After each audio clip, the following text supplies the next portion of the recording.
Emily, we're so happy to be here with you and learn a little bit more about your story. It's an incredible story of family, motherhood, but also being a great athlete. So I want to start with the athlete part and competing in the CrossFit Games. Let's just start with how you got into knowing that fitness would be something that you would want to compete in, and then of course share beyond that. So I was an athlete my whole life. So growing up playing sports, playing high school sports, and then I went to college at a Division I school in Rock Hill, South Carolina, Winthrop University. So small, mid-major school, and I just love fitness. I've always loved, being active and playing sports. And so when I graduated college, I was looking for the next thing, right? And I wanted something that would be competitive and that would push me. And CrossFit kind of stumbled onto me, and I love it so much. I don't compete anymore, but back before I had kids, I loved it, and we went to the CrossFit Games 2 years in a row as a team, and I just love how CrossFit pushes you to do things that you didn't think you could do. When did you first realize through CrossFit that you were gaining strength and doing things that you didn't even do as a D1 athlete? Being pushed to do a lot of Olympic lifting. I was a track and basketball player in college, and we didn't do a lot of, snatching or cleaning and that kind of stuff. We did more like back squats and almost like powerlifting focused strength training. So it was just fun to see there was so much room for growth and improvement. And as an athlete, you love to see that learning curve of wow, there's this much room for me to get better, and each day to watch yourself. So that was fun. I think there's a stereotype around women when it comes to weightlifting a lot of times where they think, well, surely you can't lift that much weight, but yet you are disproving that all the time with the amount of strength that you have. How does that make you feel as a woman who can show people, yeah, we are really strong and we can do this? I think the biggest thing I want to show people as a woman lifting weights, that I don't want to focus on just lifting small weights. I feel like the media portrays that's what women should do, and I think lifting heavy weights is awesome for functional life, right? We have to lift our kids, we have to lift groceries, strollers, everything, so that's huge. And then, it doesn't make you bulky. I really want to focus on that for women, is that lifting does not make you bulky, it just makes you strong and confident. When you think about competing in the CrossFit Games and just the accomplishment of even being there, right? A lot of people are interested in fitness and maybe involved in CrossFit, but they don't get to that level. How proud are you of just what you were able to accomplish at that time in your life?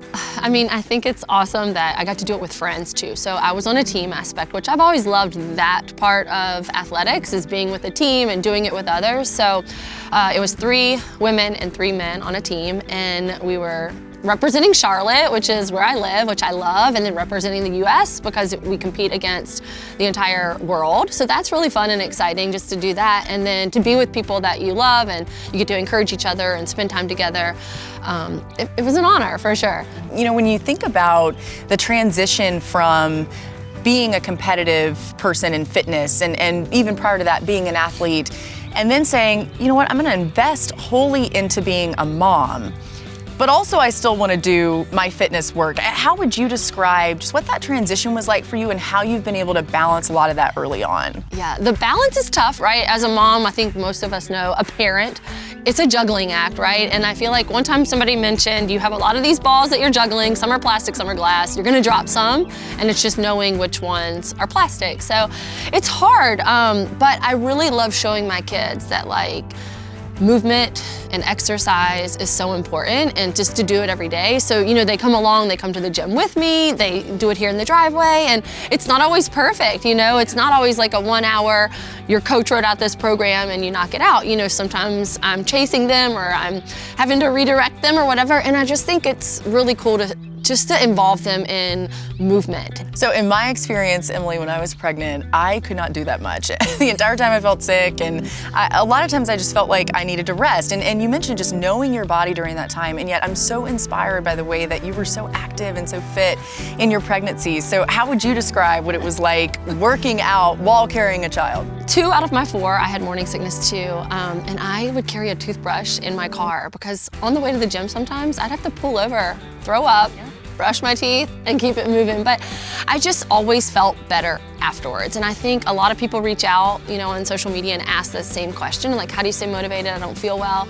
And I think just showing people that you can do it, and after the fact, even midway through the workout, it might not be your best workout ever, but you feel better. I always felt better, and I think that's what gave me that motivation, or how I kept moving and doing it again and again. You're also really passionate about helping women postpartum and in feeling strong again and being able to, it's not about getting your body back, but being able to just feel like yourself again in a lot of ways. And we all know things change a lot after even just one baby. So what has led you to want to help these other women in their postpartum journey?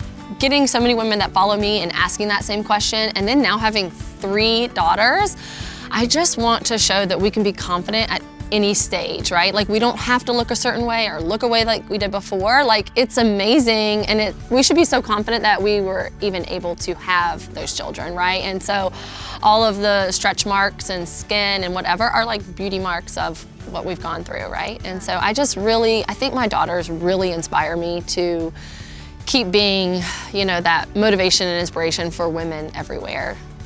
Emily, you've done a ton of work with pelvic floor specialists and in helping women specifically with postpartum. And personally, I still feel like the pelvic floor, even 2.5 years after giving birth, is not quite where it needs to be.